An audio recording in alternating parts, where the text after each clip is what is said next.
भारत के उत्तर प्रदेश राज्य में मथुरा शहर बसा हुआ है और इसी जगह पर भगवान श्री कृष्ण जी का जन्म हुआ था। और यमुना नदी के उस पार एक प्यारा सा गोकुल गांव है। इसी गांव में भगवान श्री कृष्ण जी का बचपन पला बड़ा था। आज के इस यात्रा में हम आपको पवित्र ब्रजभूमि के मथुरा के संपूर्ण दर्शन कराने वाले हैं। भारत के किसी भी कोने से आप ट्रेन के माध्यम से मथुरा तक आ सकते हो और 200 से 400 रुपए में आप ई रिक्शा के द्वारा संपूर्ण मथुरा का एक ही दिन में दर्शन कर सकते हैं।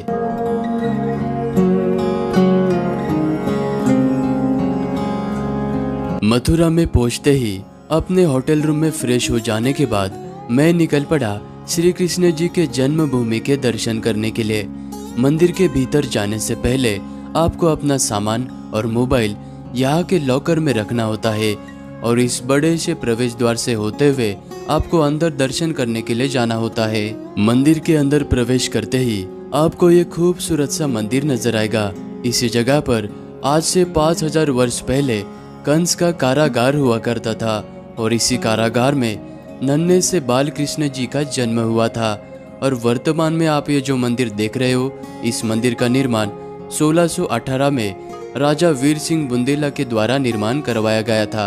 मंदिर में दर्शन करने के लिए आपको आधे घंटे का समय लग सकता है और दर्शन हो जाने के बाद यहाँ के मीठे मीठे पेड़े का प्रसाद जरूर लेना। जन्मभूमि मंदिर में आप सुबह 6:30 बजे से लेकर रात के 9 बजे तक दर्शन कर सकते हो और यहाँ पर आप 10-20 रुपए देकर अपना सभी सामान लॉकर में रख सकते हो। जन्मभूमि मंदिर से मात्र 1 मिनट के दूरी पर आपको ये प्राचीन पोतरा कुंड नजर आएगा। इसी कुंड में देवकी मैया ने नन्हे से बालकृष्ण जी के वस्त्र सबसे पहली बार धोए थे और इस कुंड के महत्व को देखते हुए बाद में इस कुंड का निर्माण अलग अलग राजा के द्वारा करवाया गया था। यमुना नदी के तट पर यह प्राचीन द्वारकाधीश मंदिर बसा हुआ है।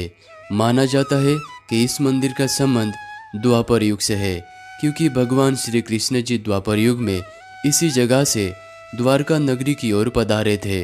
और वर्तमान में आपको जो मंदिर नजर आ रहा है, इस मंदिर का निर्माण 1814 में ग्वालियर विरासत के गोकुलदास पारीक जी ने निर्माण करवाया था। मथुरा के सभी मंदिर में भगवान श्री कृष्ण जी और राधा जी विराजमान होते हैं, लेकिन द्वारकाधीश के इस मंदिर के गर्भगृह में भगवान श्री कृष्ण जी के साथ में रुक्मिणी जी विराजमान है। और इस मंदिर की कला, सुंदरता एवं भक्तिमय वातावरण को देखकर आपका मन प्रसन्न हो जाएगा। द्वारकाधीश मंदिर के दर्शन करने का समय सुबह 6:30 बजे से लेकर दोपहर के 11 बजे तक और फिर शाम को 3:30 बजे से लेकर 7 बजे तक का है।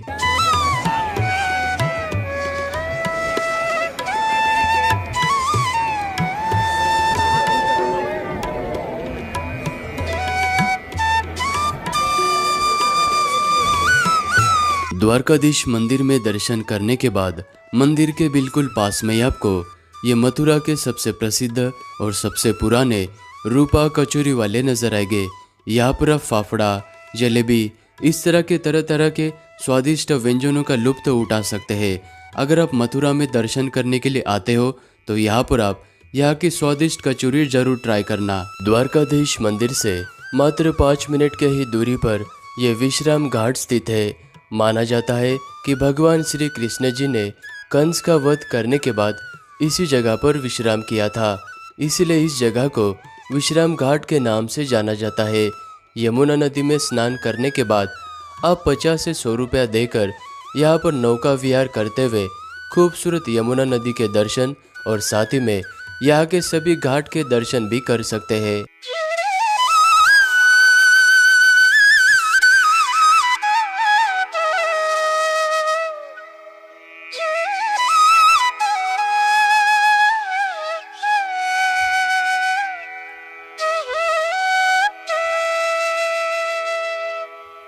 और शाम के 6 बजे के बाद इसी विश्राम घाट पर यमुना नदी की आरती होती है, तो आप आरती में जरूर शामिल होना।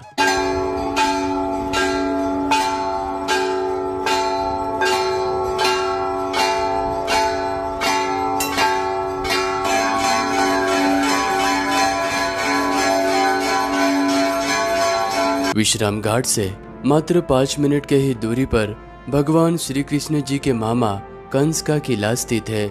इसी जगह पर 5000 वर्ष पहले कंस का किला हुआ करता था। मोहम्मद गजनबी और मोहम्मद गौरी जैसे लोगों ने इस किले को कई बार तोड़ा।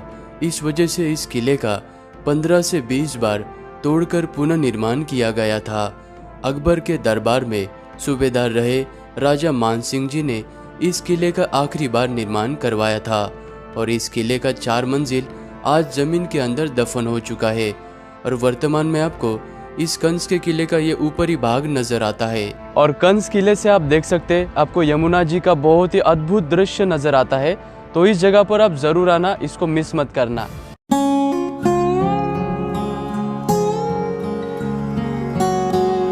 प्रकृति के शांत वातावरण में और मथुरा से वृंदावन की तरफ जाने वाले रोड के किनारे पर ये खूबसूरत सा बिरला मंदिर स्थित है।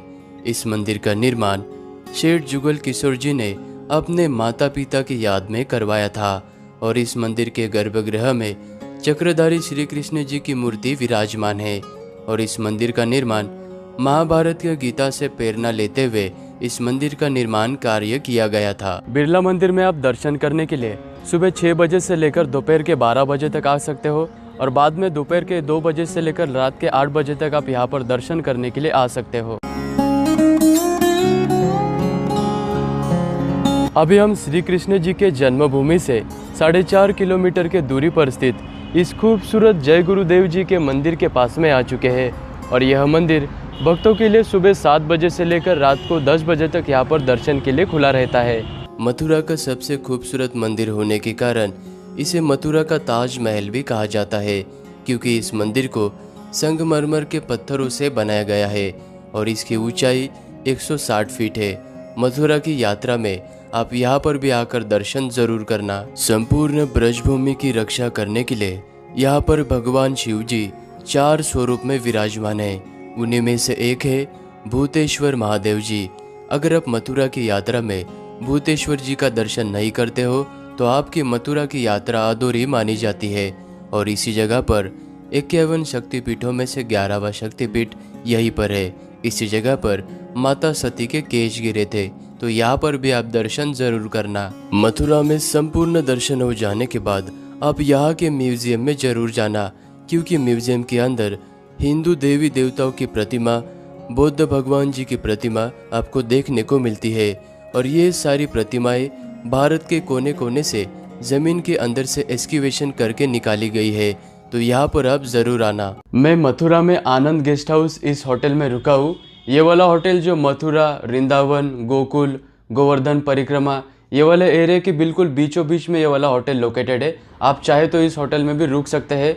मैंने सारी डिटेल्स डिस्क्रिप्शन में दी हुई है, वहाँ से आप कांटेक्ट कर सकते हैं। अगर मेरी ये वीडियो आपको अच्छी लगी तो वीडियो को लाइक करना, चैनल को सब्सक्राइब करना। मिलते हैं आप सभी को किसी और यात्रा में।